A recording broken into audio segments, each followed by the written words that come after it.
Kuwa gavana bora kwenye utafiti wa majuzi wa kampuni ya Infotrak na kuingia kwake kwenye uongozi pia kulikuwa kwa kihistoria. Gladys Atieno Wanga anasema japo kuwa kazi yoyote ya uongozi sio rahisi, ana imani kuwa anawafanyia kazi nzuri wakazi wa Homa Bay. Stephen Leto ametuandalia makala yafuatayo. Gladys Atieno Nyasuna Wanga alizaliwa tarehe 7 Machi mwaka wa 1981 na sasa ndiye gavana wa kaunti ya Homa Bay. Tunafika nyumbani kwake saa za jogoo katika eneo bunge la Rangwe.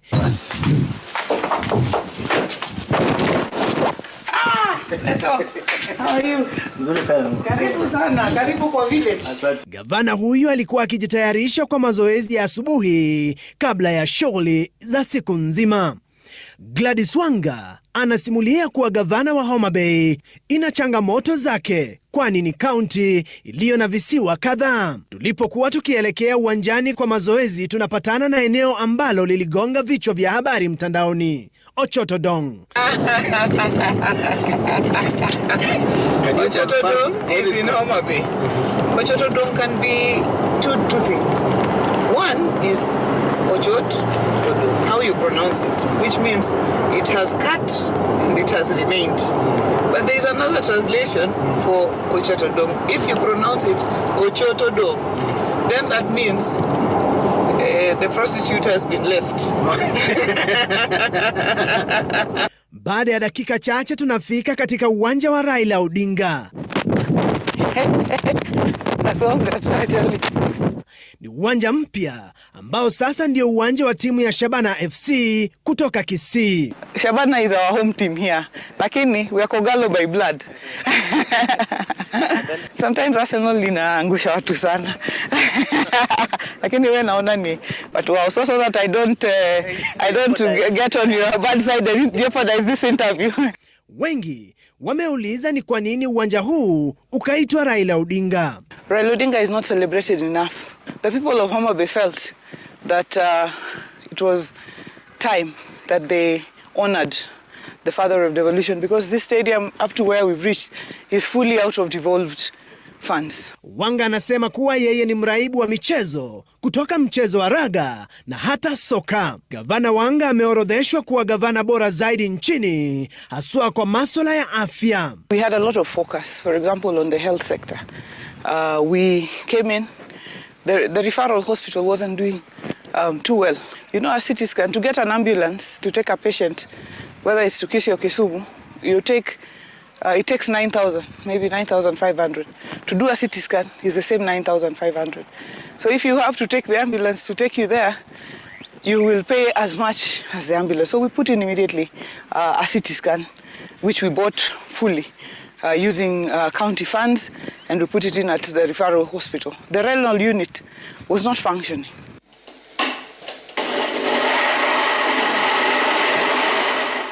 Kando kuwa gavana, Gladys Wanga pia ni mama ambaye lazima hakikishe kuwa familia yake imepata lishe kila siku.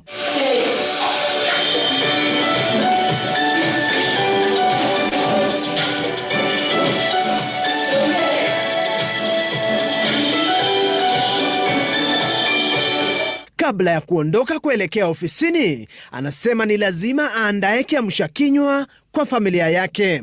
Do you do this kind of women governors caucusing, like, hey, I'm stuck here, what's happening?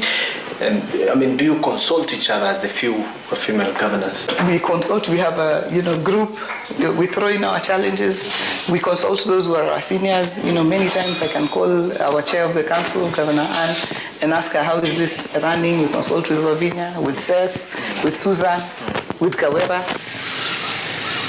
Gavana Wanga anaelezea kuwa magavana wa kike wana uwezo wa kuleta maendeleo mashinani, akisema kuwa jaribio la kumuondoa gavana wa Meru Kawira Mwangaza ofisini liliwatatiza sana magavana 7 wa kike.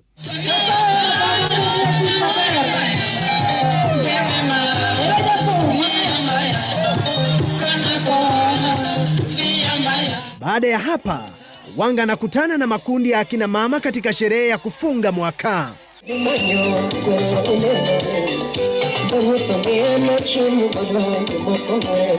Stephen Leto, runinga ya Citizen.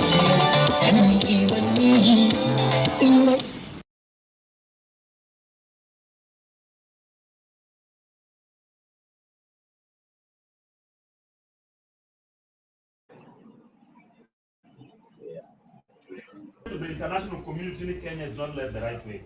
There was a day Manabelo interviewed in Nairobi with some international media stations, and they depend me, why did you decide to put up this police of Yamaya? Then I said, this one I did to demonstrate that we are not led the right way. The current situation, the lifestyle Mawa lives as a nation, the high cost of living must be something that the international community and any other person in Kenya must know because a deal of COVID matter. So Gino said I'm Oberuto kabisa and get you realize each and every time usiko manani hata katu ranks of to problem because it was something mane enye inwani. So they come no se boyo and another one on behalf of the young people because they come koro care ine makoro wani and kata del moko bro be wuok mbele kucha in ka winjo gigo tikwe kwa piny del moko bro biro kucha but ngeni vijana matendo ka gidhi elwen bro biro mo hawi kuom wan kwa biro no ifuano no rengo to adhi to dogi to duogo ifuano no rengo apolo gire yo boko to lamo na la mapiny buonde ni ogi gima ngeni ni piny nyaka bro lo.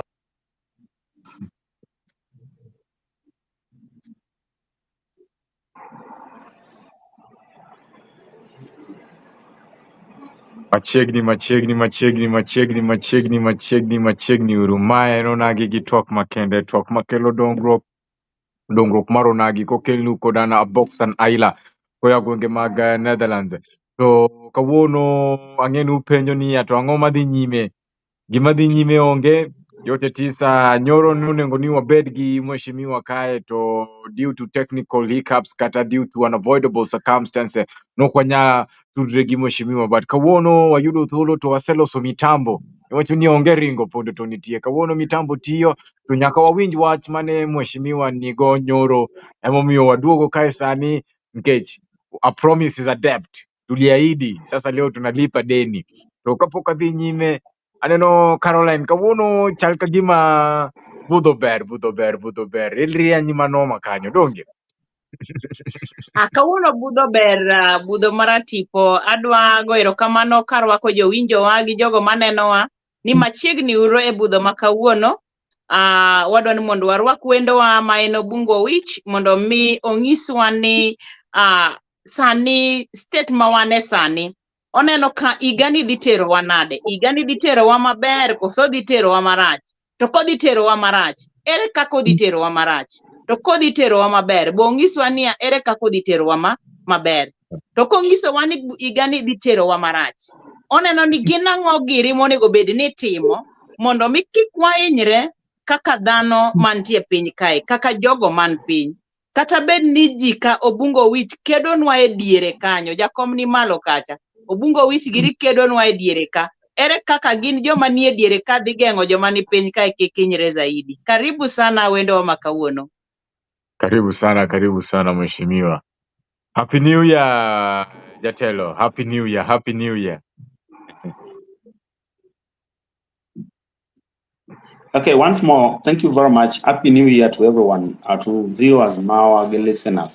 Kamora barama untie yaka Twak Makende mondo agone Nyasaye erokamano momiyo thuolo ma kawuono. Adwa go pole kabisa ni nyoro ne ok watudore kaluwore gi achiel ariyo mane ok onyal geng'o. Moloyo yiena mondo amos osiepna ma bende en comrade e field mar activism. Osiepna Caroline Othim. En nyako motegno, wasebedo kode pap ka, wasewuoyo kode, waseromo kode, wasego kode buche mathoth ahinya. Omiyo en nyako mang'eyo kendo ang'eye ni en ng'ama jaratiro machung' e weche motegno. Kawuono wadwa wacho weche manyalo gero Kenya, weche manyalo riwowa kanyakla kaka oganda, gi gik manyalo kelo puonjruok ne nyikwa oganda, nyikwa Onagi kamoro amora mwantie. Ka wantiere TV marwa miluongo ni Onagi Diaspora, mariwowa kanyakla kaka joluo. Omiyo ne jokondele ward go Kisumu Central nyaka Kisumu County magima Nyanza kwa jumla gi Kenya. Shikuru itu winjuru kae kama wantie. Amen. Budho sebedo mana mamit, budho sebedo mana mayom, budho sebedo mana manyangafu. Aneno Kawuono wan gi Pamela Obath ako hapa ndani, ako hapa ndani, ako hapa ndani. Aneno Chachilo Duor, Chief Chwalist mwenyewe. Chief Chwalist ingeni kai wawachoga ni onge ringo pondo to nitie. Chief Chwalist karibu sana, karibu sana, karibu sana. A Boxan Aila, the Chief Chwalist is in the house. Amen, amen, amen, amen. Aneno Pamela Obath, Happy New Year. Madam Kawuono, okay, Madam Kawuono and the state of the nation. The state of the nation. Piny ringo nade. Aneno Eunice Ayomba. Happy New Year, all members. Amen. Ayuni, asante sana Ayuni. Erokamano sana kwa mdonjo kae. To yote tisa, Kawuono ngeni wadwa dhi one on one teke nikech wan mana gi 1 hour kae to yote tisa. Oh, aneno Mwalimu Charles. Mwalimu Charles be, asante sana Mwalimu Charles. Wow. Yani Mwalimu Charles, asante sana akiwa Nyamira County, well tuned in with my wife Jacqueline Kwamboka pamoja. Mwalimu Charles, inafaa tukutumia soda huko. You always tuned in with your family. Erokamano mwalimu, erokamano mwalimu. Now, Mheshimiwa, achiel ria dek kama osetimre iga osekalo Kawuono donje iga manyien, nyoro no donje iga manyien and then new year. To onge ringo. Waseneno achiel ariyo adek baba nowuoyo nyoro to kapok okadwa wacho gimoko timre, we are took video ni mondo wachak gi kanyo. Bang' chako gi kanyo, then we can know where to go or where to face kata ni ang'o mwadhi timo mbele kae. Awinjma. Top story, Azimio leader Raila Odinga now wants the Kenya Kwanza government to repeal the Finance Act 2023 to save Kenyans from the high cost of living. He says that as Kenyans prepare to usher in the new year 2024, they are hopeful that the cost of living is going to reduce. But he reiterated that this can only happen if the Finance Act of 2023 is repealed, failure to which he will be forced to call for fresh street demonstrations.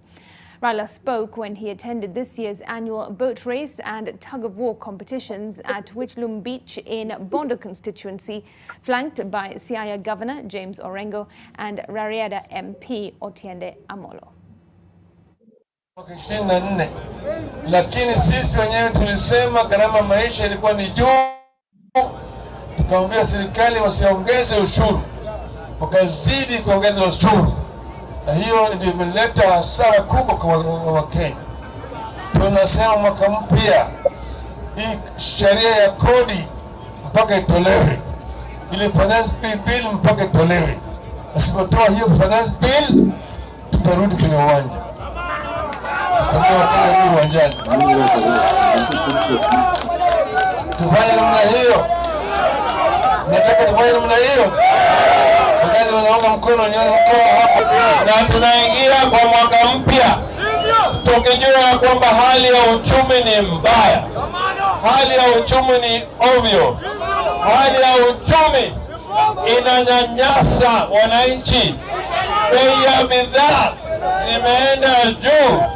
Kwa hivyo sisi tunamwambia wale wako Nairobi wanajigamba ya kwamba wako katika serikali kuu, kama kweli nyinyi ndio mmechukua serikali, mungetangaza ya kwamba ile finance bill imetolewa na bei za bidhaa zimekuja chini. Mimi najua kama rais angekuwa ni Raila Amolo Odinga, wananchi hawawezi kuteseka hata kidogo.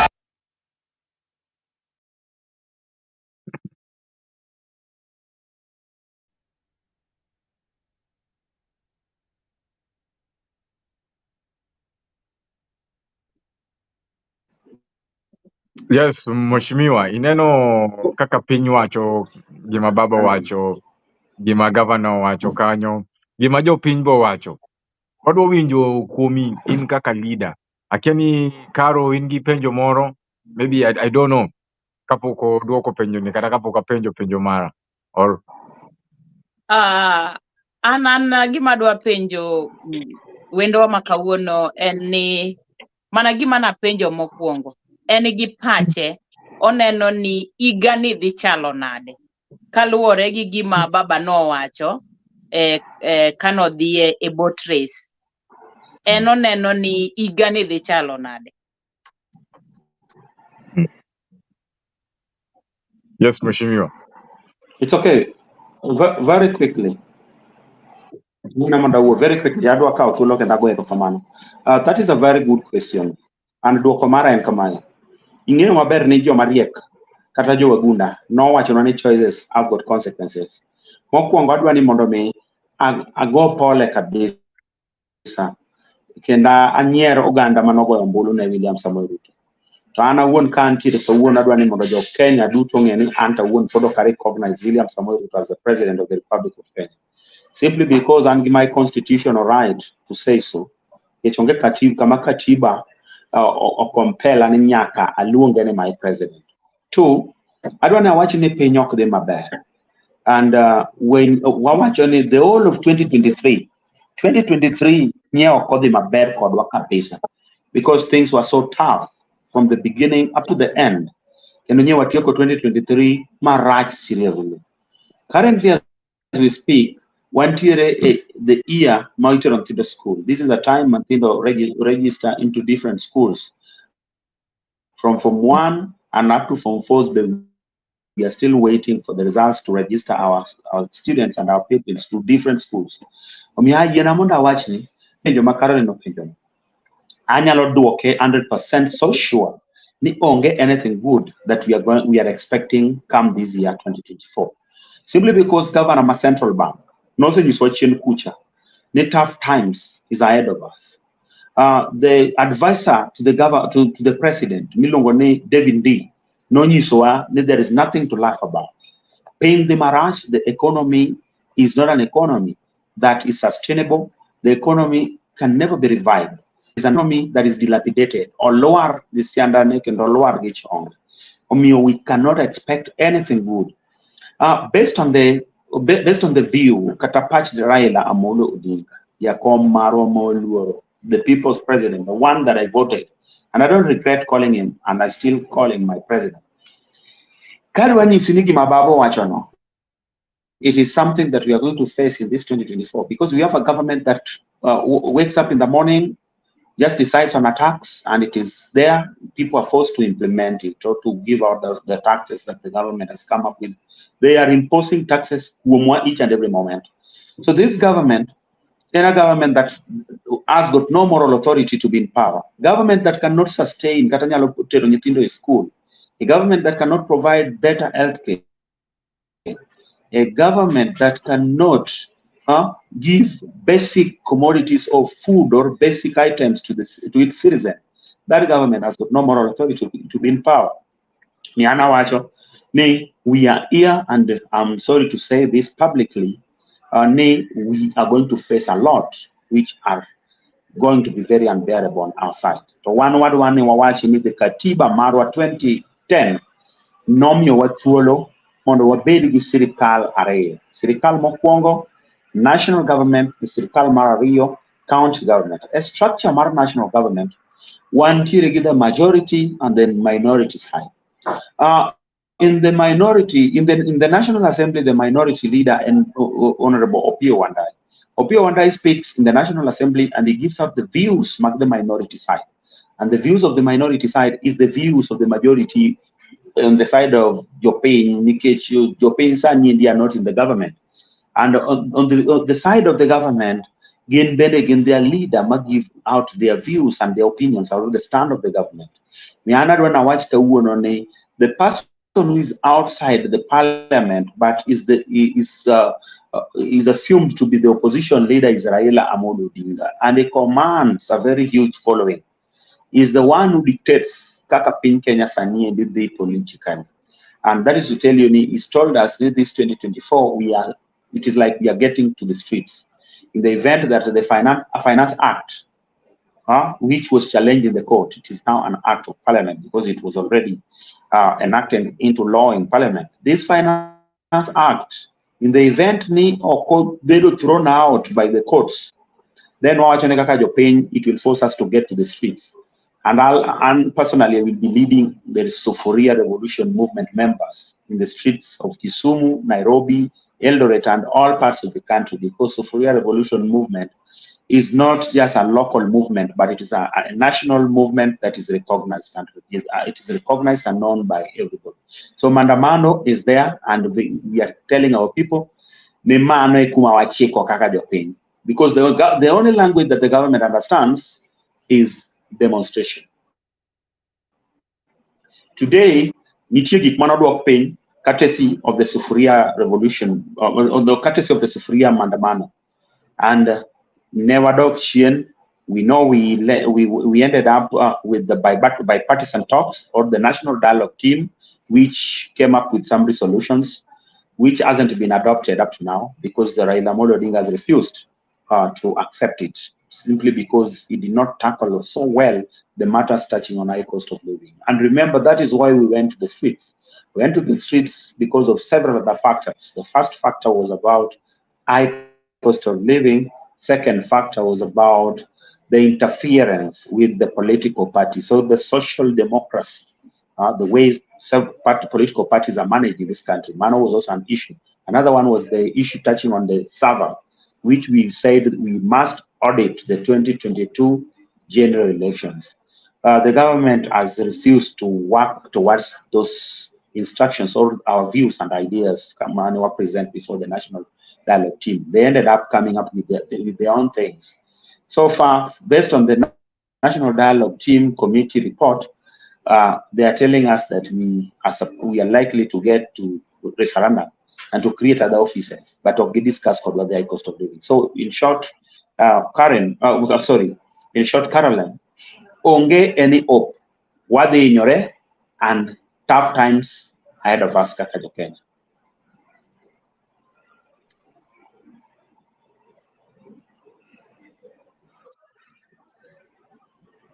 Aneno kanga tonyono waya kanyo, but yote tisa ni sawa, yote tisa ni sawa. Penjo wachiel ariyo adek. Okay.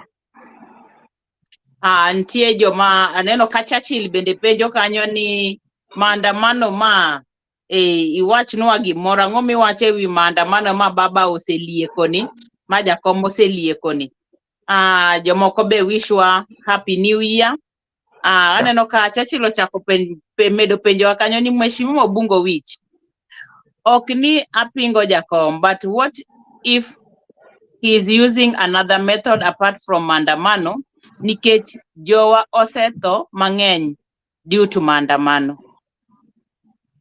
Mago penjo ma jogo ma nenowa ma penjo, to be adwa mana penjo e yor mar maandamano no. Be nitie yo machielo midhi time go, koso idhi time kako jabed kitime pile cha? Koso nitie strategy moro ma jakom oseketo midwa tigo ge maandamano ni?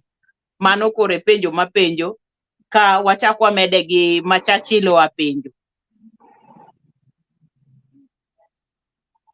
My sister Caroline, hello. Yes. Adimbele. Awinji.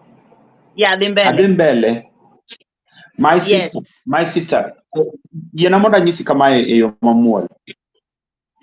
Katiba marwa omiyo wa well elaborated approach kako nego benewa timo demonstrations. First I refer to the Article 37 of the Constitution. Owuoyo mokwongo about peaceful assembly. Onyiso wano nego bene wachokore mokwongo. Ka wasechokore, then we agree on the ideas modwa present. Then, hello? Yes, Wawinji. Hello? Wawinji. Hello? Yeah, Wawinji. Katiba wachono mokwongo ni the first thing is to assemble. After assembling, we agree on the issues modwa wa present the government offices or institutions. And before we do that, we notify the police on the reasons to us why we want to demonstrate, and the routes, possible routes mawadwan watigo kakajopi. And we also ask them, the police, to give us security during the process of demonstrations. Therefore, through that very Article 37, or speak very elaborately on what we should do as a people, the role of the police, and each role of the participant during the process of demonstrations. Therefore, this is to tell you, ni wan kaka jopiny kata baba himself oonge gi mpango machielo mar ng'anyo mopogore gi makatiba wuoye. But gimomiyo ipenjo kamano kiluo, and nikech police violate the rights of the Kenyan people. And it is like the police is now providing for us a privilege during demonstrations, which is not what the law is saying. Chief Wachoni teach police is just to provide security. Mano kende, no any other thing.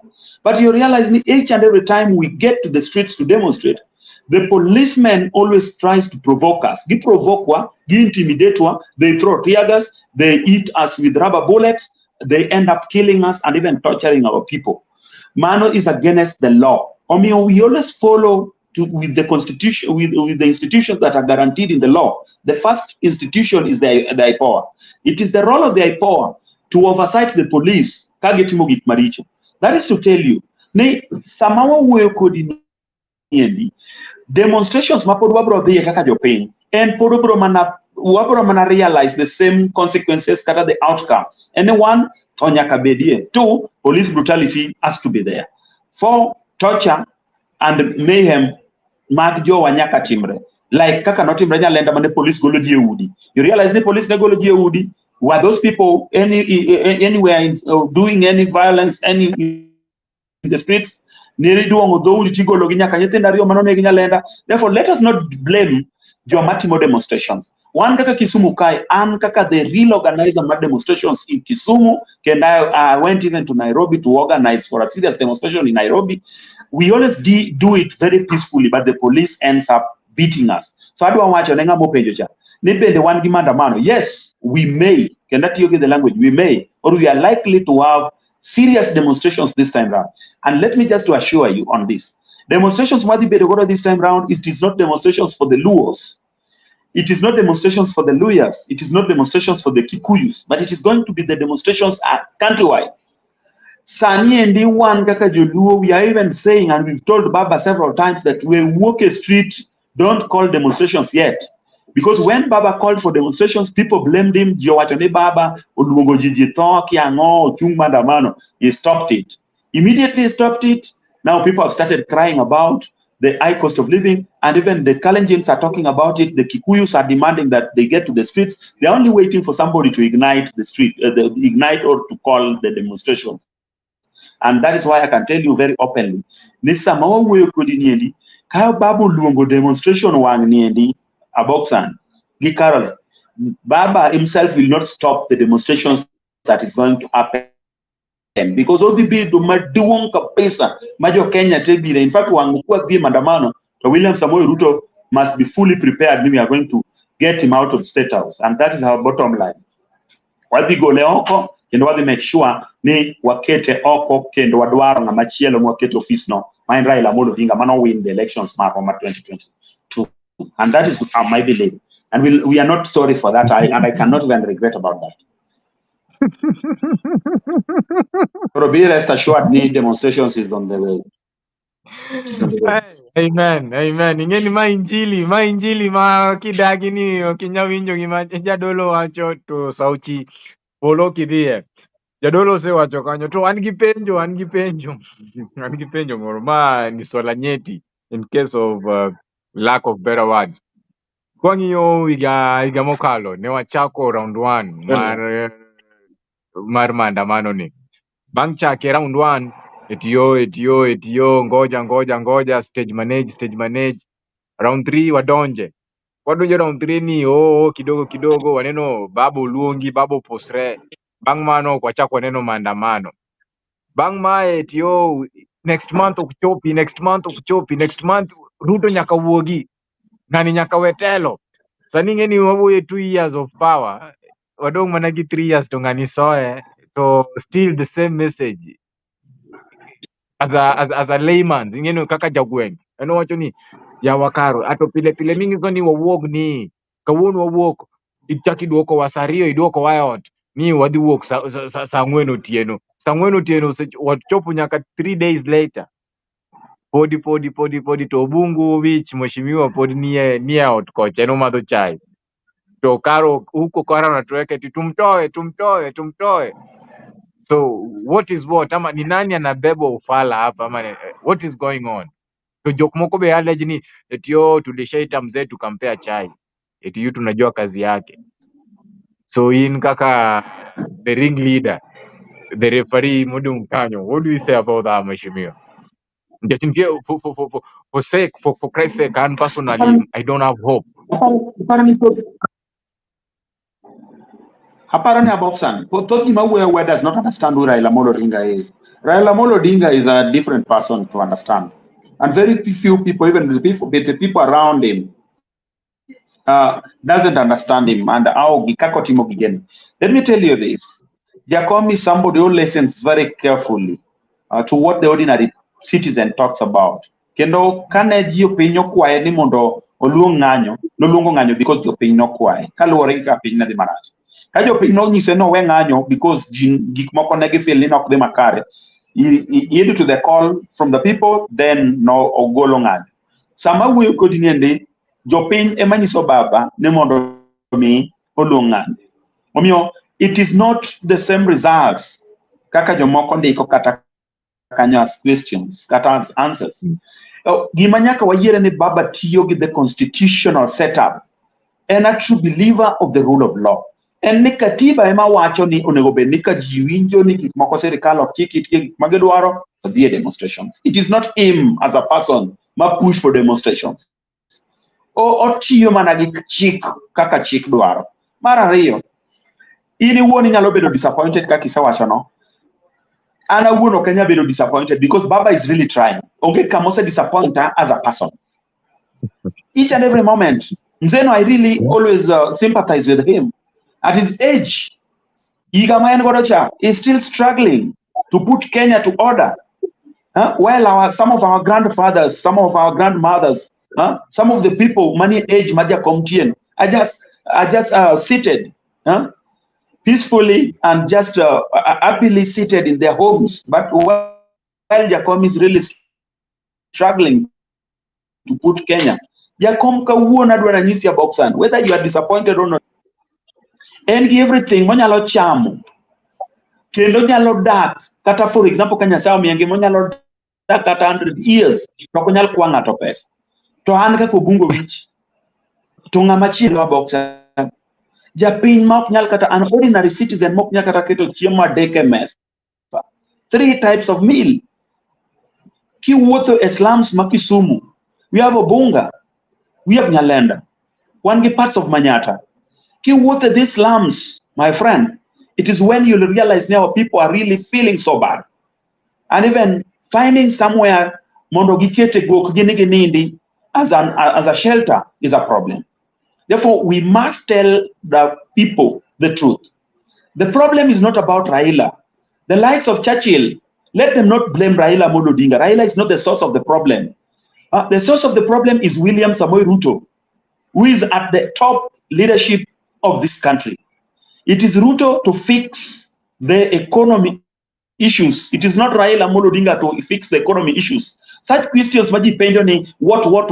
Those questions are not for Raila Amolo Odinga.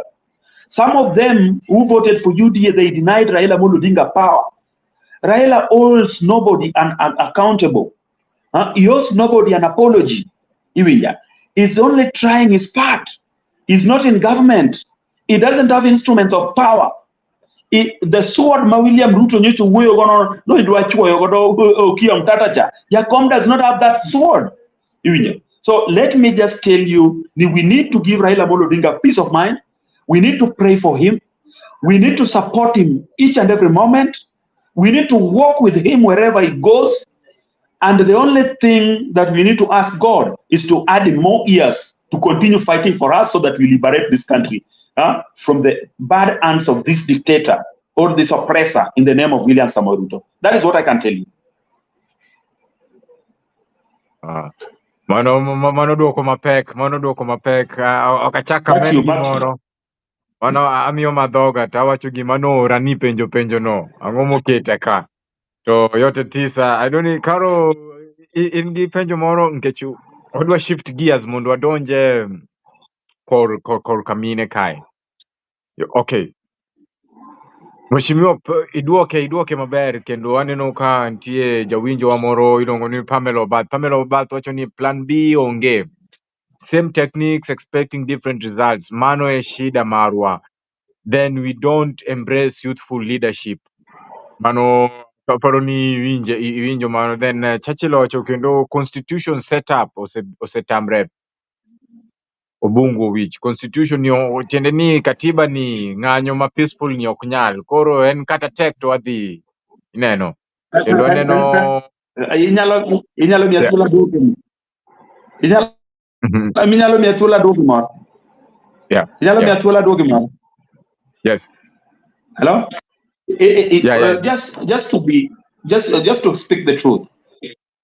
Churchill onge any reasons to behave as if odwaro ni mondo this country obed ga solution. On the other hand, is blaming Raila Amolo Odinga. Embe wuon nyise no golo gi kato gol kwargi mondo or represent the interest of this country. The constitutional setup motamore no. Then what is it advising us to use now? Odwani watigi unorthodox means. Because odwani wagol Ruto out of the constitution, which by watemo to bende jomoko when also talking very ill about it. I want to tell the likes of Churchill and any other person, may gimome nyaka watigi katiba. Any katiba is like the Bible, which guides the church, and constitution, it is the document which guides the country. The moment we deviate from the normal constitutional setup, we will go to anarchy way. Kenya will be a banana republic, a country which does not have a constitution. That country cannot even be guided. Therefore, we need to accept, we need to respect the constitution. Then we say, Baba has always tried to use constitution, which is fought for. And let Churchill not try to assume anywhere. Ni Raila Amolo Odinga must fight for constitution, can go outside the constitution to do what Churchill wants him to do. While on the other hand, is the one who has preached constitution, is the one who fought for this new constitution, and is the one who has brought it into place. Koro, it cannot there go against the constitution. And if William Samoei Ruto will get out of power, it will be through the very constitution which talks about the Article 1, which gives the people power.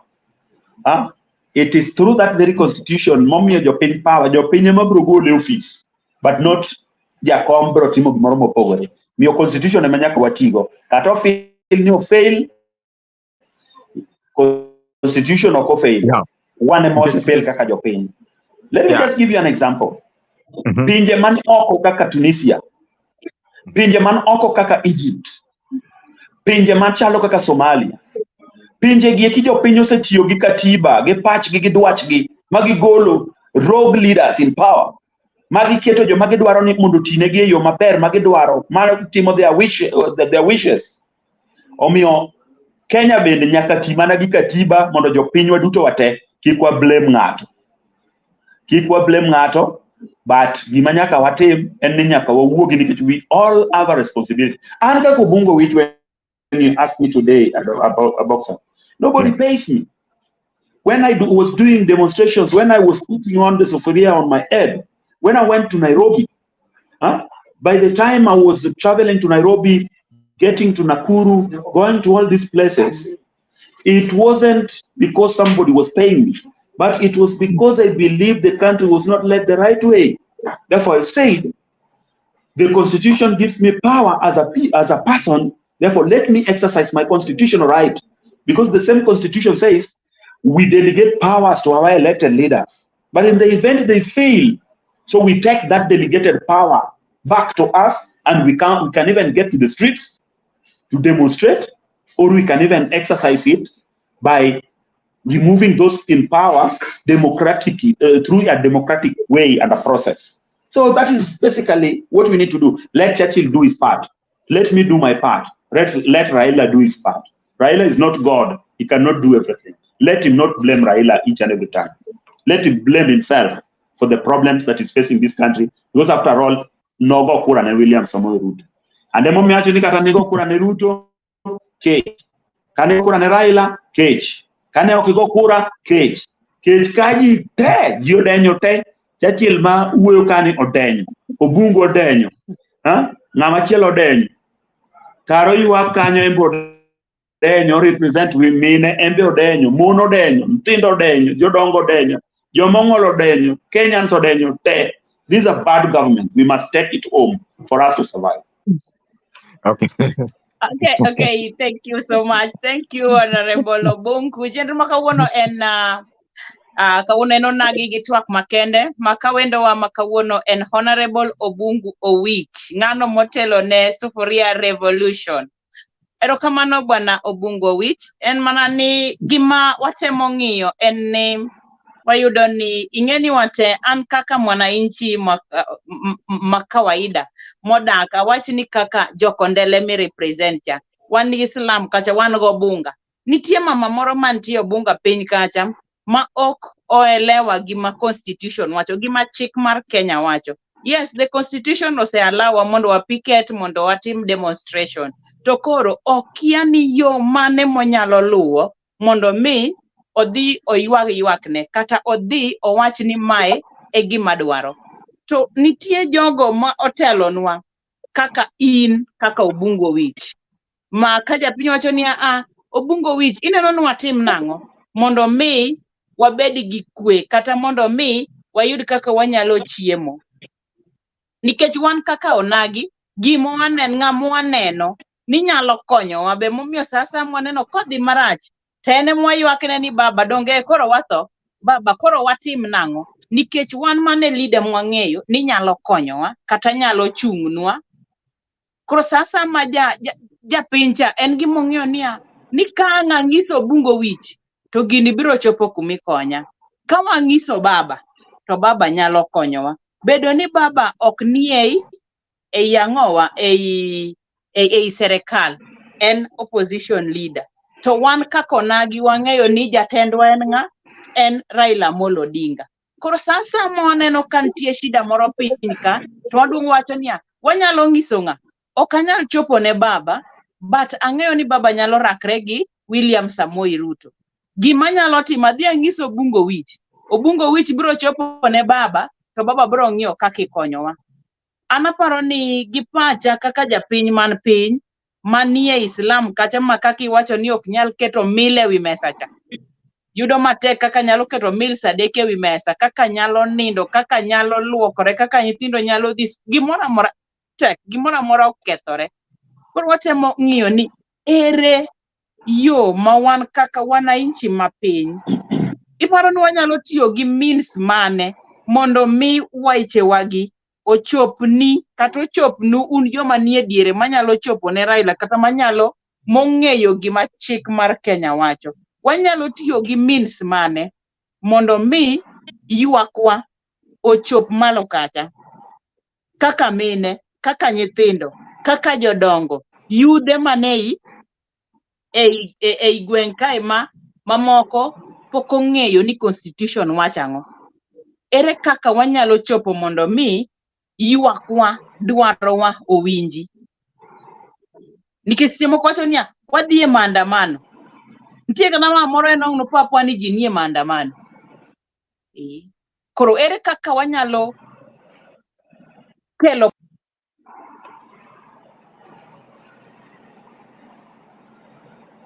Wow. Aneno ka ng'ato nyono waya. ok dawuog mama mboga cha. Mama mboga cha ok dewuogi mabiya mawach ni anto aneno kama nitie wadwaro some leadership from the grassroots. Ere kaka wanyalo escalate duondwa. Okay, very important. Iwinja? Yeah. Iwinja. One tier instruments of power. And instruments of power, one tier instruments of power, but jopinyo tig instruments of power gi mondo mi messages gi ochop kode monego bed ni chope. The first instrument of power and media, the social media. Japiny ma ok nyal goyo koko nyalo ndiko message ne through social media to jomoko kaka wan gini wanyalo somo to wakawo messages gigo to watero gi e kuonde ma inyalo winjie. Two, one tier gi the real media, the mainstream media, whereby wanyalo tiyo gi radio to wanyalo tiyo gi TV talk shows, wanyalo tiyo gi TV stations kaka Ramogi, wanyalo tiyo go Onagi Diaspora, wanyalo tiyo gi Color TV, wanyalo tiyo gi Citizen TV, Nation TV, KTN News, any other television network is highly recognized in this country. Mondo message mar japiny ochop. Mar adek ma important. Jopiny mine mar voiceless in the community. Youth mar voiceless. Jodongo mar voiceless. PWDs mar voiceless. Ginyalo kao voices gi ma ok winjrego. To gi reach godo to the human rights actors, kata activists, kata defenders. Mondo information gi go ochop to the relevant institutions, or ochop ne the recognized bodies, kata ne the relevant persons magidwaro information go ochop irgi. For example, Obungo which is there. Kanitiere gimifil nini wuon ok nyalo wacho because iluor ni police no infringe on your right. Iluor ni police will arrest you. You are just free to come to wherever I am. You give me the information. You send me other information, then I will see where to take that information. So mine is to encourage our people. What our people lack and information. Two, and sensitization. The people needs to be sensitized. Mondo ginge their role in the community. Mondo ginge the constitution. Mondo ginge what constitution stands for. Mondo ginge where they stand to be corrected, or when how they need to articulate issues ma affect the other people. Therefore, ana wachoni through the bodies ma wantiere godo, the CSOs, the civil society organizations, the human rights actors or defenders. Our role in the society or in the community is to assist these people ma ok nyal golo pachgi nikech giluor, ok nyal golo pachgi nikech gikia gik ma onego bed negative. Omiyo mano e gima dwani mondo awachni. For example, the slums miwuoye. Wan gi ji mang'eny kabisa mar suffering in these slums. Yudo ka samoro kata pi nego gi e udi, but ging'e maber ni gin a source of taxes ma build the road networks, kata infrastructure, full infrastructure development. But yudo ka pesa gi cham, to ginya wuok oko kaka jopiny mondo gipenj the county government, mondo gipenj the national government. Nang'o miyo stima ok liel? Mondo gipenj the national government. Nang'o momiyo waonge gi choche within areas ma wantiere, public toilets.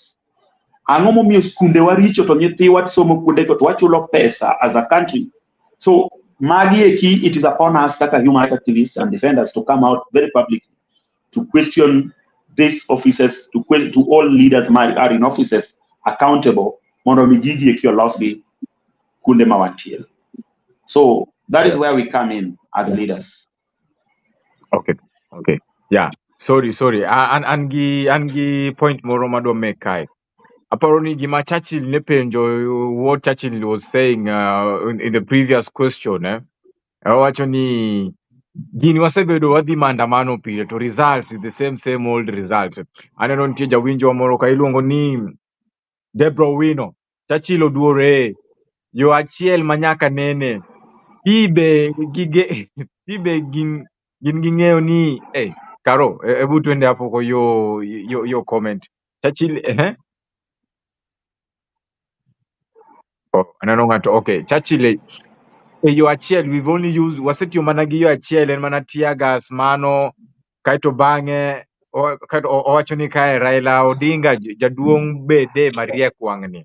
Let's not do the same old story. Ineno bang' hae ndara then ang'o matimre. Ineno so mano gima Churchill ne penjo ni ndio wan tok baba lakini strategy wani jogi ose master makoro onge gima dhi konyowago. What are we going to do different? Ngech kwa luo constitution, ngech ging'eyo ni Raila baba dhi luo constitution, jaduong' oluoro constitution. To wang'ni gin giwacho ni onge ringo kata tek to adhi. If you're not ready for that, then onge tiende ni mondo adhi. Ngech idhi duongwa kendo ni turudi, wacha tuache watu waongee. Wacha tuache watu waongee to ng'ato osuso nyaka kitanda, nyaka sufuria nikech en wacho ni onge. Enodhi. Bening is ni bi waduogi kendo. Idhi dok nade tising'iso landlord ni dar mosemi nyaka deposit mani chul. Koka iwuotho bare. Mano paro ni a question ma Churchill penjo. ma they also Pamela Bad penjo then Atembo penjo moro kae miwa pachu kalure kaka nuloso watch bombers dimano dhimbele watch bombers cha bipartisan talks. What happened? Bedi ni nokuwinjo ruemo miyo wuok oko koro ogolo koke kata nochiku gimoro to gino odhi kani onge nikech jatendwa ni jachik manoma nochiko ji ochiw kawuono chiki kinyo nindo chiki ochiew rom kodi saboro chiki kata rom kodi saa 2 saa 4 uchako rom kendo ochako chiki aparo ni en gi chike mang'eny. What happened to the bipartisan? Aboxen. Yeah. Aboxen. Mhm. Aboxen. Yes. Aero debate is about issue based. A debate. Hello? Yeah. Aero debate is about issue based. A debate whereby you just don't criticize because you are criticizing. And this goes to Churchill. You know, we need to give solutions. What is Churchill bringing on the table? Ere gima Churchill paro ni onego watim kaka jo Kenya mondo mi wa change the problems. Because currently, one is so many matters are at stake. The first one, an high cost of living, and a very broad topic. High cost of living or touch on so many things. High cost of food, high cost of education, university, katamana secondary, it is very expensive. High cost of health, it is highly expensive. It is the general cost, Mardak, Nimalo compared to Uganda, compared to Tanzania, the neighboring countries. Therefore, anyone kaka Churchill, paro manema engo monyalo kele mesa, mawanyalo konyre kaka jopiny. Because when we are speaking kaka Azimio and kaka Azimio, and our concern is basically straight and positive, we are saying, piny ok rieb maber. And we have given out solutions to kako nego beneri ambo piny. Every time Jakong comes out in the public, or make press statements to give solutions in terms of kako nego beni high cost of living better reduced, kako nego beni high cost of education better reduced, kako nego beni ja Kenya dak maber.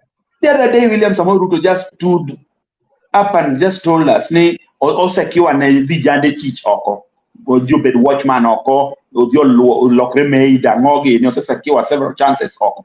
Are those things happening? So there's a government which promises too much. It is a government that promise every day. Ruto en tutafanya, tumetenga na tunatengeneza, kesho tunakuja, and kimona maramo wacho is never happening. This is the government wanted to go in place. Therefore, the only way to deal with William Samoei Ruto is through constitution. Baba ongege bonde. Baba is not a rebel leader. Kenya is a country that is ruled or guided by the constitution. Sasa kwa we constitution yomako feel ni it is not enough. Let them tell us, come publicly and tell us which way do they want Baba to act. It is never wrong to get to the streets. It is never wrong to go to the streets to demand for your rights. The very constitution more we're about Bill of Rights. The very constitution more we're under Bill of Rights, or freedom of speech, or freedom of assembling, or freedom of movement. If all these freedoms, fundamental freedoms are curtailed, if all these fundamental freedoms are never exercised in this country, simply because someone has decided to sit on the constitution, Baba Timango. Omiana adwana wache ni debate na about demonstration, debate about what Baba is planning to do, debate now is about Kaka Baba Setimo. I will keep on saying everything my Baba Timo is about constitution. And everybody who wants Baba to get out of the constitution, that person is like telling us, or I cannot run Baba Timo. One we should not fear about Makowa police. I don't know can. It will be ready Marumodomaku police. The other day, Subaru Neloa everywhere. I went to Nairobi, Subaru was chasing me everywhere. I went to Subaru was chasing me everywhere. I went to them, and we don't fear being arrested. Because after all, Karako Makwa, we will still get out. Ngata mane bo penyo kono go beni luoro mak ki wacho gi madier mi paroni I wacho gi madier mono go beni timoni. You need not to fear about the police. Therefore, an ngato ki boga gwat mar mak ki katazani kumantiere ni ano kan gi security yan kenda ngata tie and gi mama chacho pile the policeman knows no bungo wich moda gingeyo no bungo woto pile go siasa ka gidwaro kinyalo maka every time. Let us not talk about arresting anybody because in the bodyguard. That's a very bodyguard. Who is bodyguard? Bodyguard is bodyguard above the law. Bodyguard is not above the law. You still be arrested getting the bodyguard. The other day, bodyguard Mara bodyguard nobody abducted. So being a bodyguard is not an issue. You may be bodyguard, you get bodyguard, you'll still be arrested. Don't you make ministers? Don't you make governors? Don't they have bodyguards? So such kind of questions or we need not to even highlight them in such a very serious and high-powered conversation. Okay. Nice one. A year ago. Comment section kayo liel. Comment section liel kay Twak Makende. Noma. Neno Pamela Bat. Mano Twak Makende. Wacho ni ongeringo. Ini big solution dino. Ka solution dino knyal ling mos. We dio di nyime gi tich. Ayego. Kionge solution nyamaza. We yanyo Raila. Yote. Babo se wacho. Yeah. About Hey.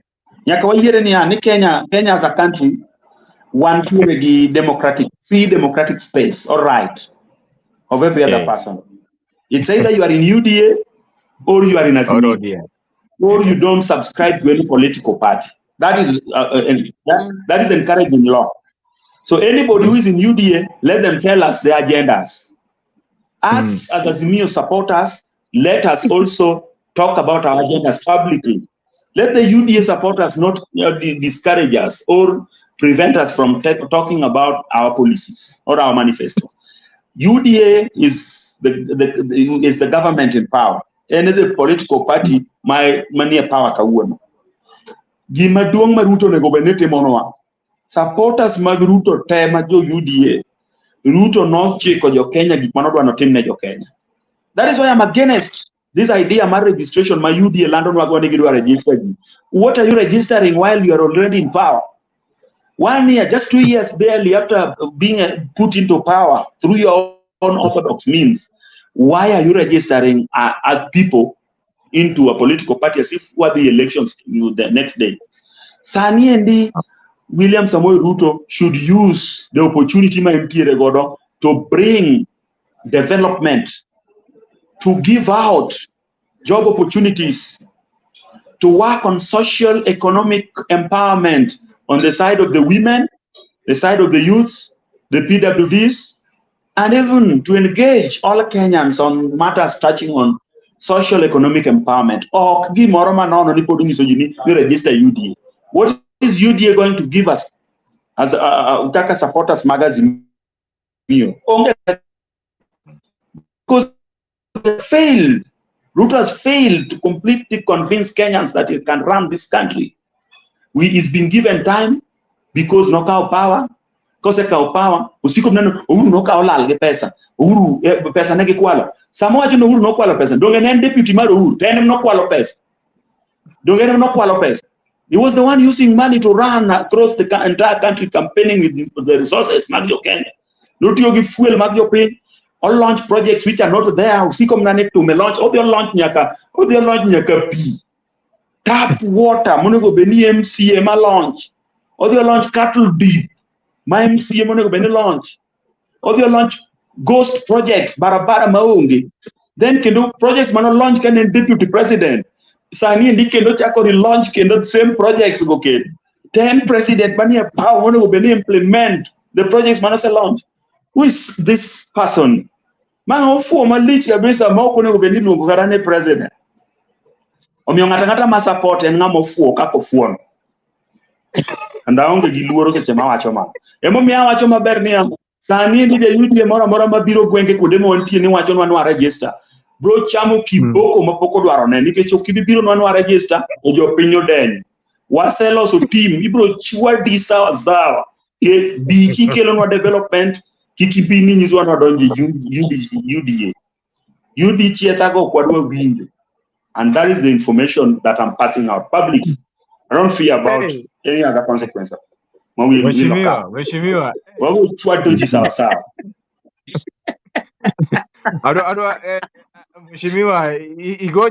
igongano sana ingeni kata kentie ref ingeni madhawo makoro wabedo disqualified ref nyaka tugo no te nikech igoye ma serious.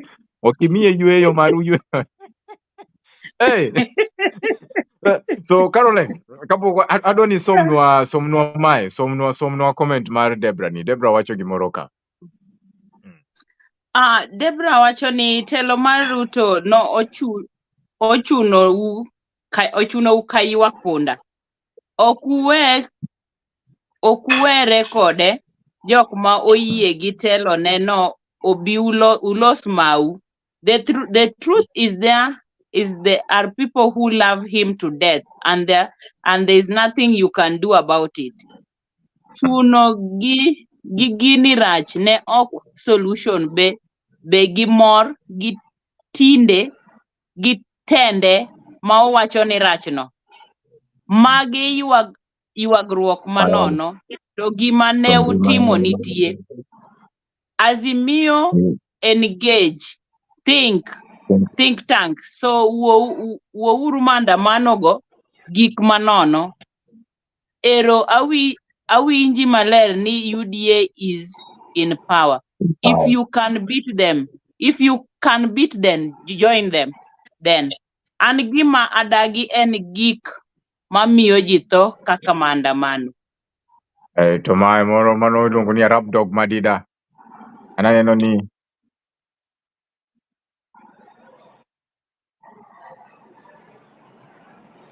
ma Arab Dogman Madida ananeno ni miwauru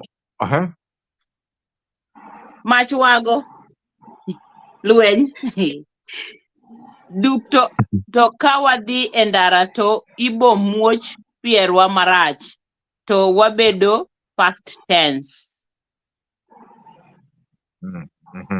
Yeah.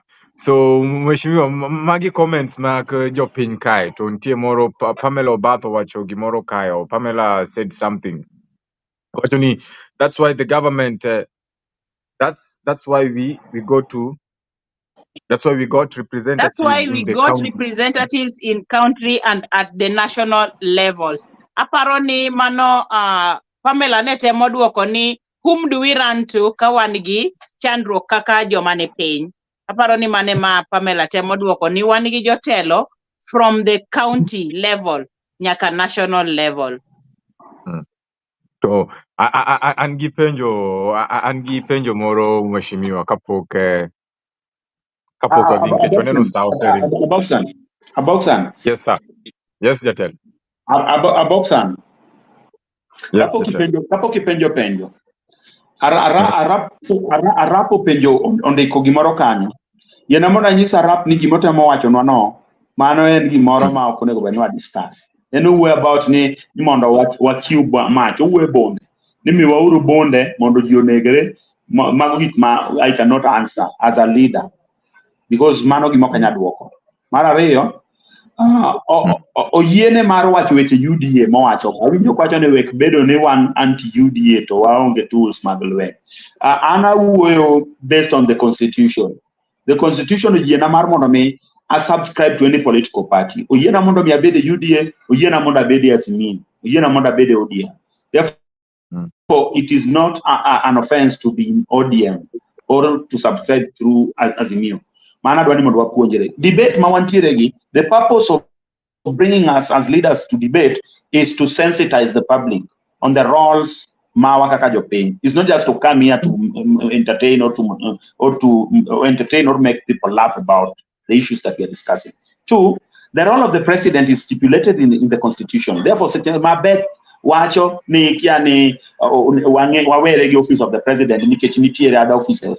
Nyakonge maber niya, each elected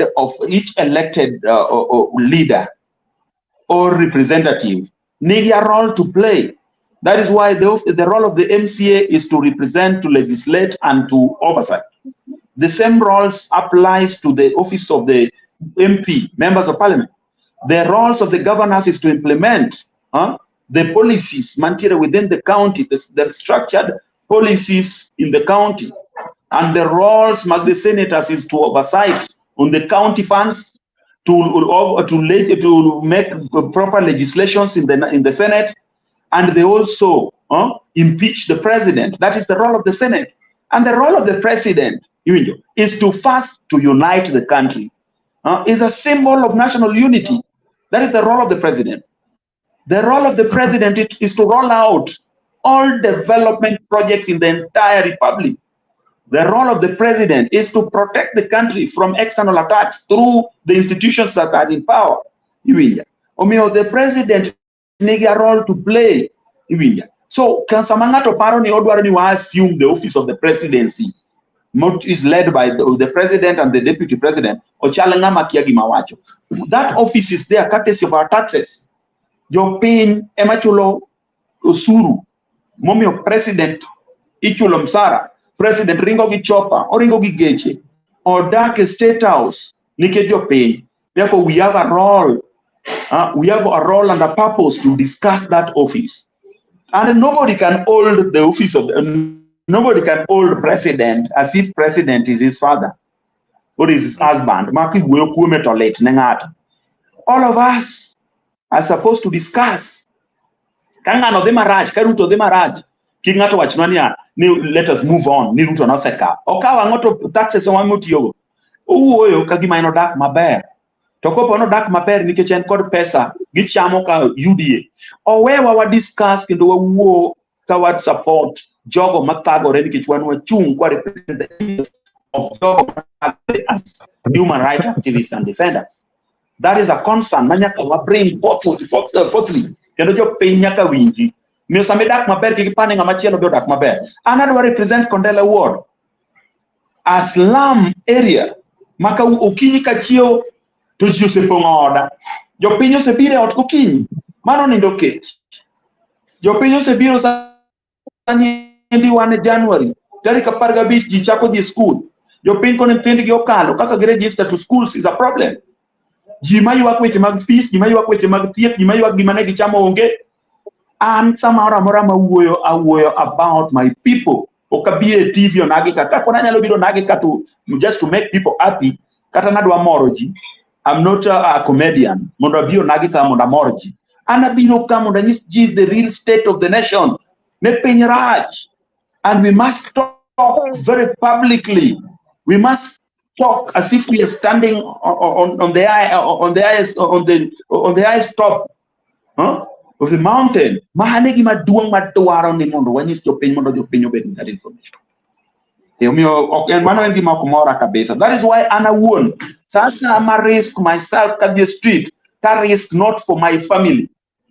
I risk on behalf of all Kenyans. Because the more demonstrate kateto sofria oka demonstrate ni mondo chiega win maber. Okchula. Oka demonstrate mondo thinda win maber. Okchula. Seche mawa gore ne William Ruto to move about your mother wako sofria wigino. Seche mo loss of policy must support your pain. Everybody is so happy about it. Samodwok nengo fuel chien. Odwok ne jo Kenya te, okodwok ne Ubungo wich. Omiyo wawek tugo gi very important points monego bed ni wa address kaka jo. Thank you. Back to you. Wow. It is hot here. Kawuono yenyewe olieta. I don't know ntie comment kai man. Ongeringo by the way. Pamela wacha ngo kanyo Karen. Why you go national government? Why not put to task the county government be? Oh yeah, then tomorrow we had a duty to exercise our To mandate. exercise our mandate through electing good leaders too. We need to put our leaders to task. Okay. Hey. I'm sorry, Maggie comments, One comment section kai. John's Bewachonwani, if you talk about your people, talk about their situation during death. Nikech kaji tetho otho during maandamano, utaongoza watu gani? Oh yeah.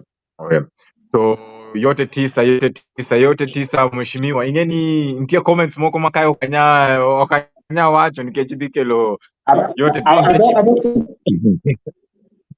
Aboksan. Yes sir. Aboksan. Yes Jatelo. Yes mheshimiwa.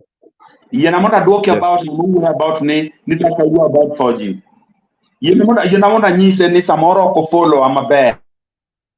And talk my advice any mondo me or don't your Facebook account na Ubungo which mondonge some of the good things that we have done in this county of Kisumu.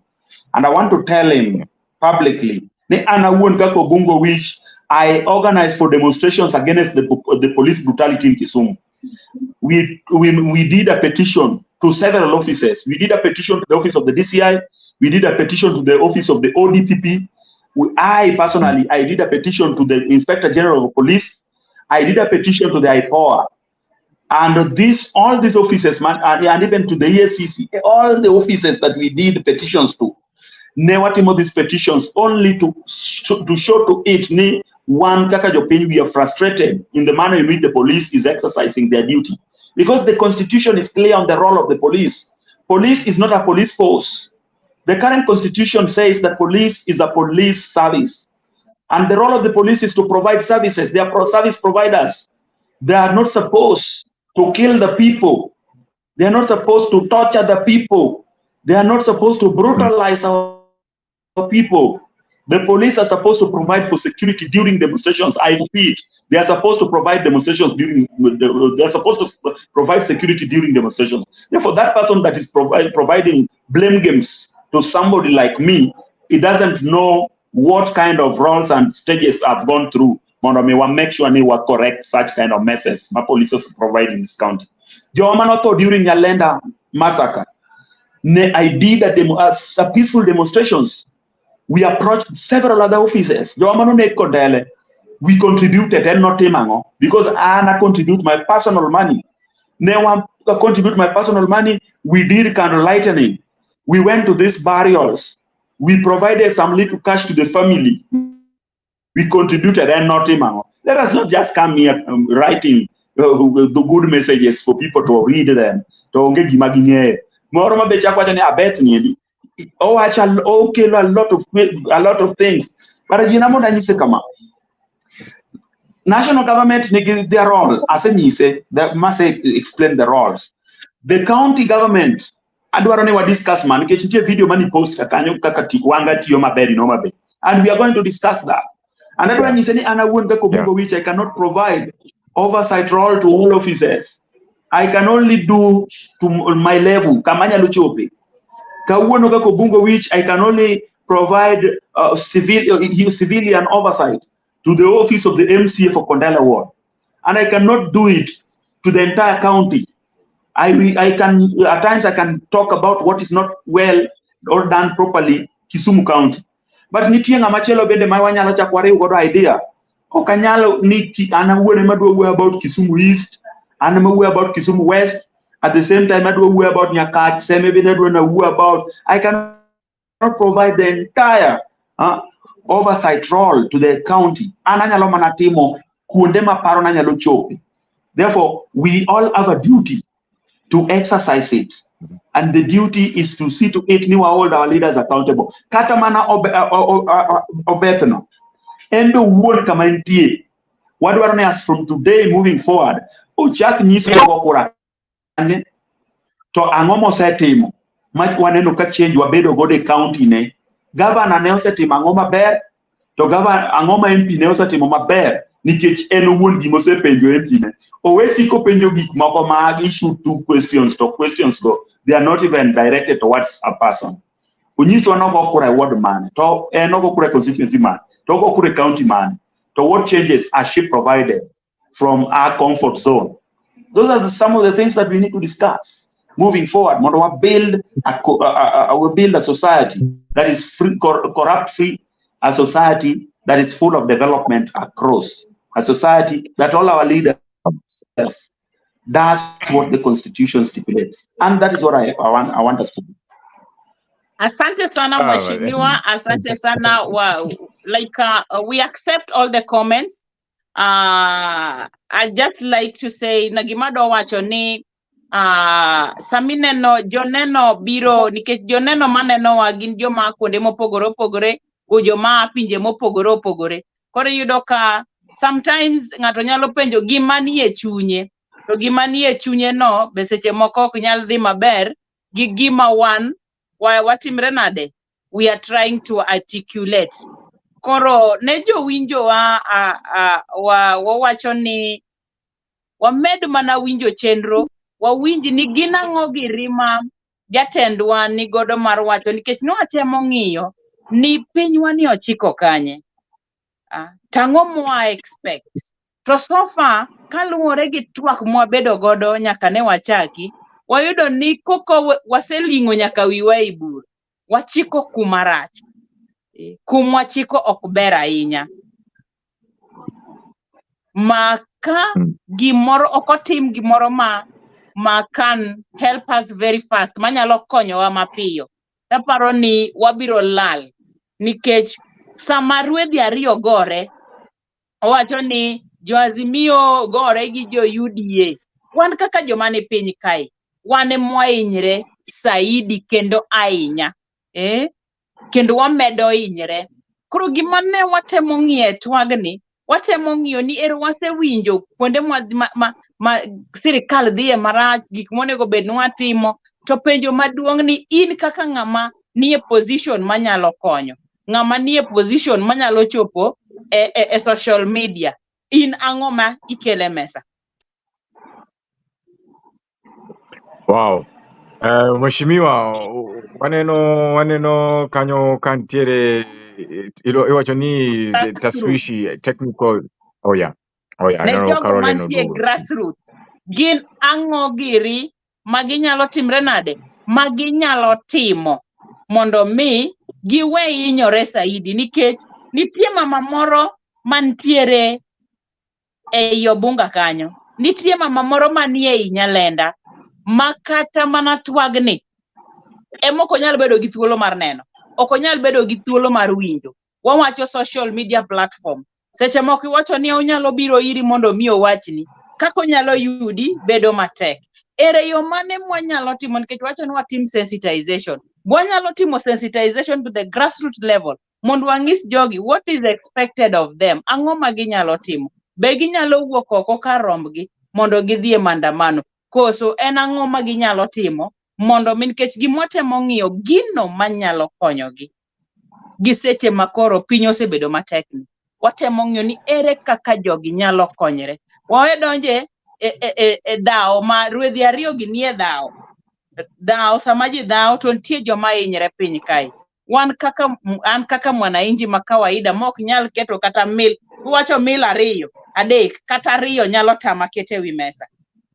Masama moro mondo makoro yud ma ng'ato ng'iewo kata data mondo mi odhi e social media owach gino mok tim maber bedo matek.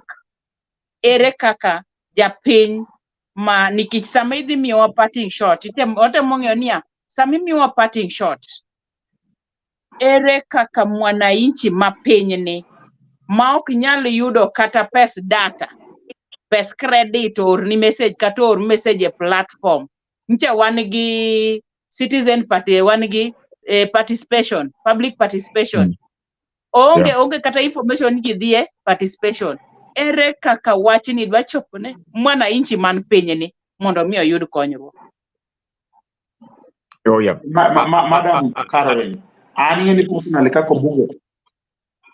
Ani any personal kako bungo wish. Anatimoga village to village public participation. Village to village public participation. Misoni ana won there is a time, another period. Makaoga tuolo mara tachokoji e bunge la wananchi. Awuote bunge la wananchi mawantiere godo within Kisumu.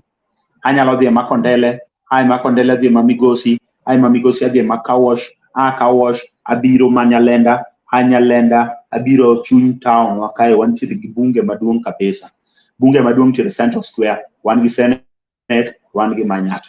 Apart from such platforms, I engage women on matters conversation. Aluongo get together and we talk to them. And through this style of engagement, we reach out to our people and when you saw what is they are supposed to do. Not only on the purpose mar demonstration, but katakaka ginyalo all leaders accountable. Because we realize major amatot kabisa magin voters. Giluoro katapenjo MCA neta ngomi ondara makamae ndi pokolos nyaka ne obed in power. Because the role of the MCA en ni no wuone mopenjo the governor.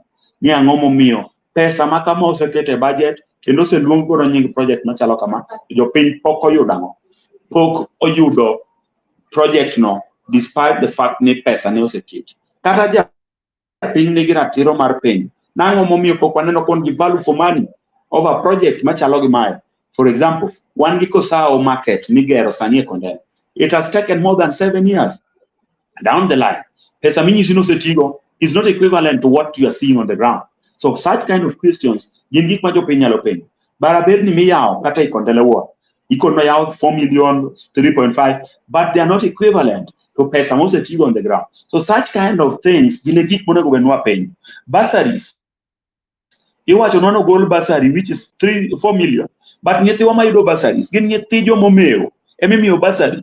The most needy mabende abro biro Chenro ka mondo anyisu nyithindo ma okalo maber kabisa e Kondele monego bed ni wakonyo through Onagi waore gimoro matin wanyalo yudo mondo mi support the families mondo giter nyithindgi school. Mago gin gik ma wafeel ni gin gik maricho, but wanyalo engage jopiny mondo wanyisgi ni in such cases ka jonyuol feel ni sirikal ok timnegi maber, ang'o monego bed ni gitimo? One, onego bed ni gi petition the county assembly through the office of the speaker. Onego bed ni gi petition the governor through the office of the governor.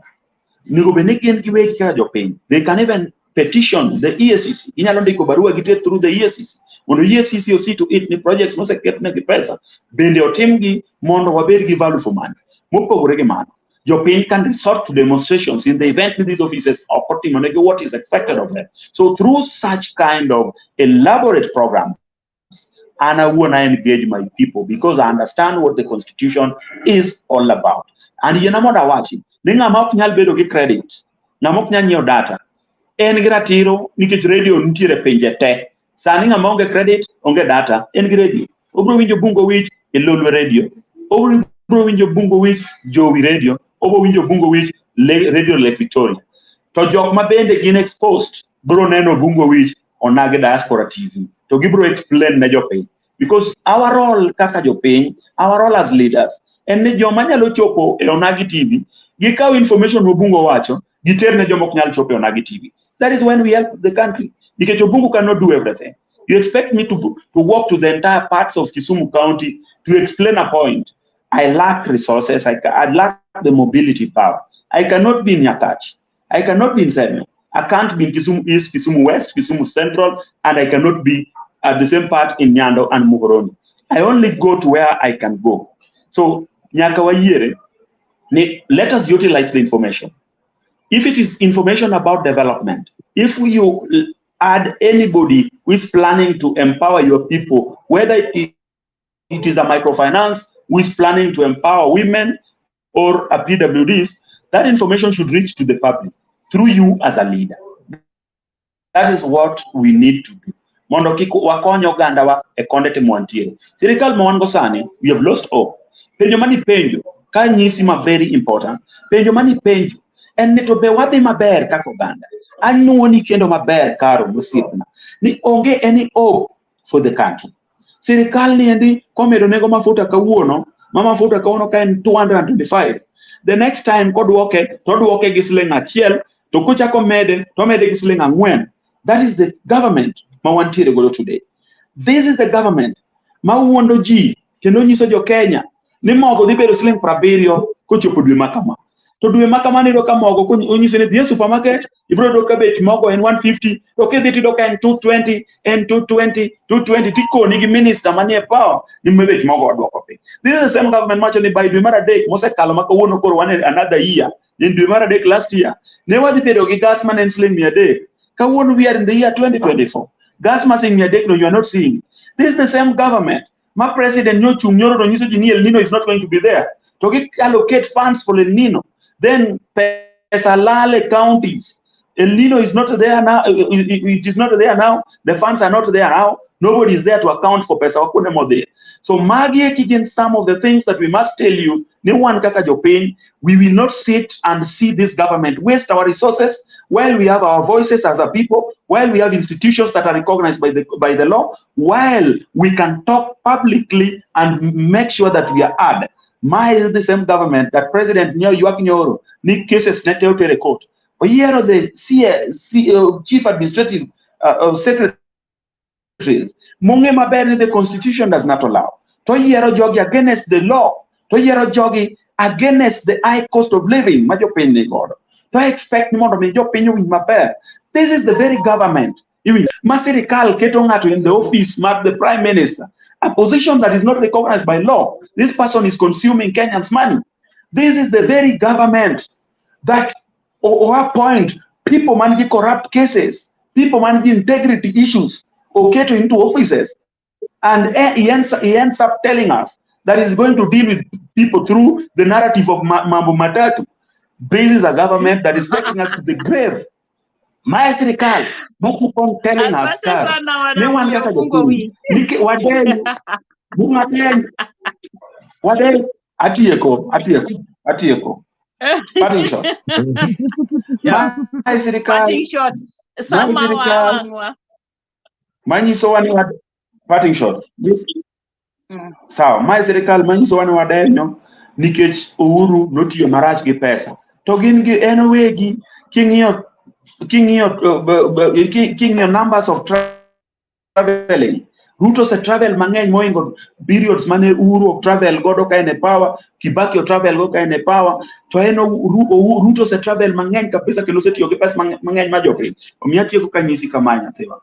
The only solution, the only best way to save this country is to talk about gik ma okudwa winjo kawacho. Tan be nago pole kabisa ne jowa.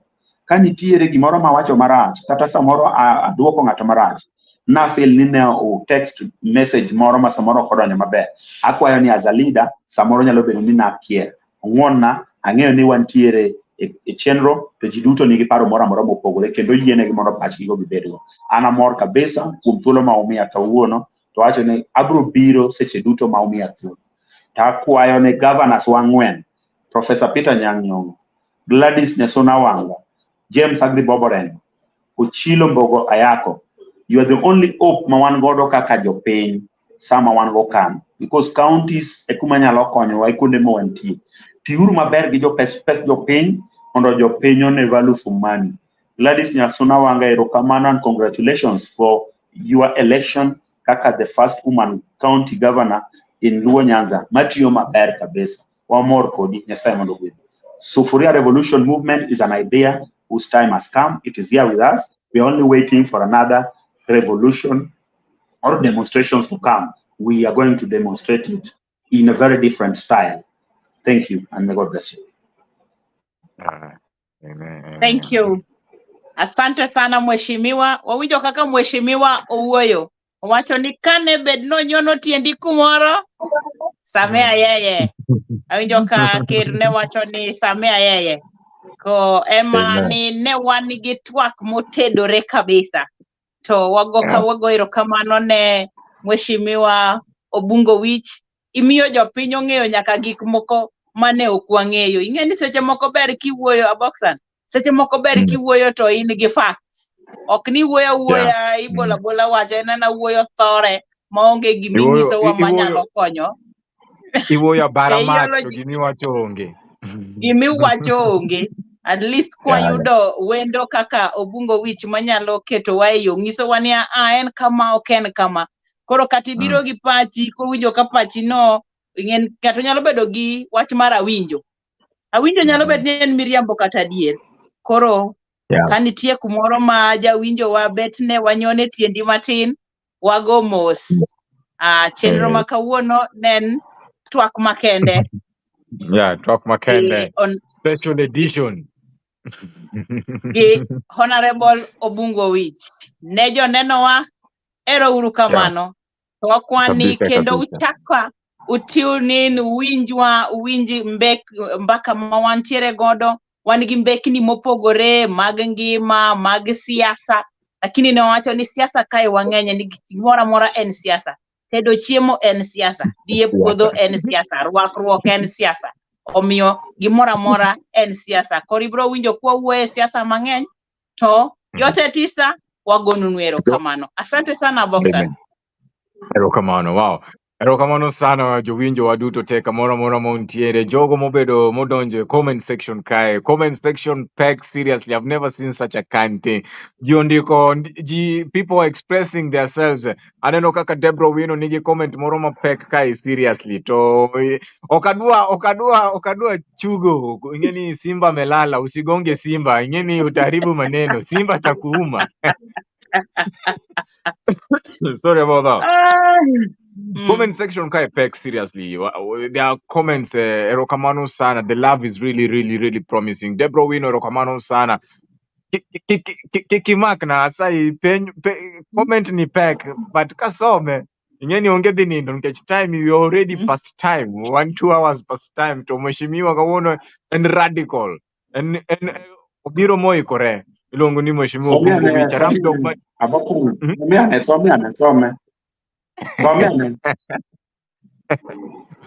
Okay. Somiane.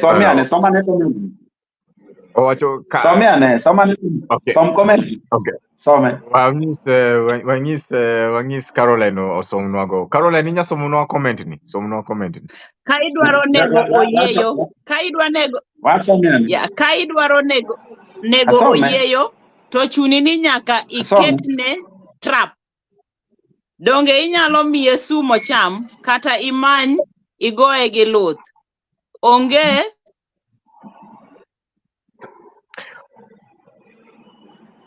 wacho nikech ipimo wiji. Okay, wadhi mbele. Onge Lwanda nikech ipimo wiji. Mara ni Ruto nie telo kendo gini ema gisiko gigoyo mehe. Must they be under this leadership? To koni giywagre. Waneno ntie mae kikulimita next time a watch constitution. Healthy debate. Wow. Erokamano. Okay, Deborah temo mana wacho ni oyeyo nyalo negi yore mopogore. Yeah. Wanyalo wacho ni okonego bed ni wanyalo keto ne trap. So aneno Churchill owacho kae ni mambo ni matatu: akili juu, pesa mfukoni, Yesu moyoni. Onge ringo bondo tunitie. Mheshimiwa, I'm actually honored to host you here tonight, and it's quite a privilege for your time. Mundimio wa time ni to yote tisa ingeni Twak Podpek, but nkechisabe wakae. We've been here for 2 hours to ongeringo. Hope wadhibedo kodi next week be. Kiye kata kimio wathuolo nkech jopiny do winjo twak to twak ma kawuono has been very amazing. Erokamano jogo duto te kamoro amora montiere. Erokamano sana. Asante sana Rap Dogman Madida. Erokamano. Aneno comment ni nyaka warwak jite okwanyam. Okay, okwanyam. En mar jo party achiel kende. Okay, sasa. Mano comment mabo somo mbele kayo. Wacho ni monda med volume now okuwinjre kose, but ni sawa. Mheshimiwa, erokamano sana. Twakobedo mamit, twakobedo mayom, twakobedo manyangafu. Yote tisa ongeringo pondo tunitie. We had Ahmed Tugo Padomar, Governor Gladys Wanga kae nkech she's been doing amazing job to she's been one of the best working governor first term ne to setimo wonders. Man heko kwako governor wanga to watema chelaria de kama mundo wabi watembedo kodikae studio kae Onagi Diaspora TV yote tisa ongeringo pondo tunitie to mondo Nyasaye ugwedh na uduto te, Nyasaye umedu ngima, Nyasaye umedu pesa muterugo nyithindu school, pesa muchulogo rent, pesa te yote Mungu atafungua njia. To watch bipartisan talk ni aparo ni wadhi duogo kendo nikech joko winje maber. Asante sana mheshimiwa, asante sana Caroline. To kapo Karole watu gini matin mondo wawinje then wadhi kuma Yesu dwaro.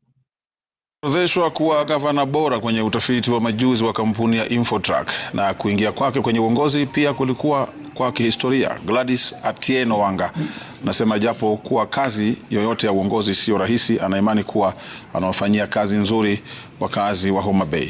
Stephen Leto ametuandalia makala yafuatayo. Gladys Atieno Nyasuna Wanga alizaliwa tarehe 7 Machi mwaka wa 1981 na sasa ndiye gavana wa kaunti ya Homa Bay. Tunafika nyumbani kwake saa za jogoo katika eneo bunge la Rangwe.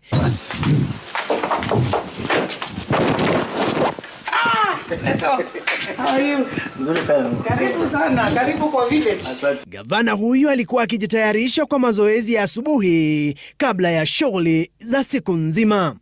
Gladys Wanga anasimulia kuwa gavana wa Homa Bay ina changamoto zake, kwani ni kaunti iliyo na visiwa kadhaa. Tulipokuwa tukielekea uwanjani kwa mazoezi, tunapatana na eneo ambalo liligonga vichwa vya habari mtandaoni. Ochotodong. Ochotodong is in Homa Bay. Ochotodong can be two things. One is Ochot,